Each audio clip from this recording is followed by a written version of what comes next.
keep expanding and expanding. And so that basically makes it so that your little dairies struggle a lot.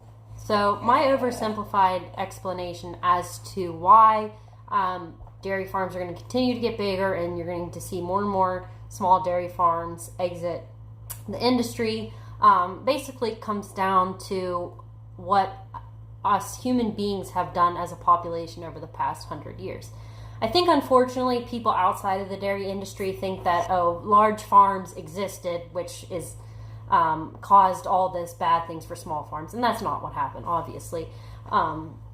As a population over the past 100 years, we have migrated from rural areas, and we have either migrated to urban areas or we have turned once rural areas into more urban or suburban areas. Because we did this, we weren't growing our food or making products for ourselves anymore, which meant we were more dependent on retailers to buy those things. So retailers expanded. As retailers expanded, that meant that processors expanded. As processors expanded, that meant that farms expanded.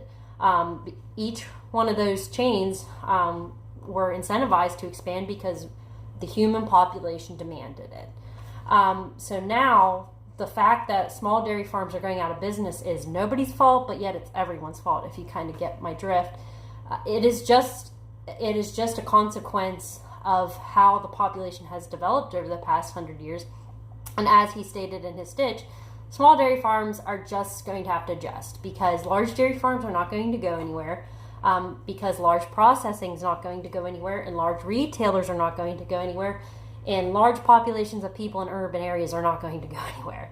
That's the world we live in. It's going to continue on that. So that means that small dairy farms are going to have to do something different, become something different. How we do things is just going to have to be different than what the large farms do. And large farms are not bad, large processors are not bad, large retailers are not bad, and large urban areas aren't necessarily bad. I mean, obviously, there's certain aspects of each thing that we could argue are detrimental, or that we need to change, or we need to do things differently. But ultimately, it's not bad in general that these things are in place. But things are just going to have to be done differently in order for everyone to sort of cohesively exist in this modern world.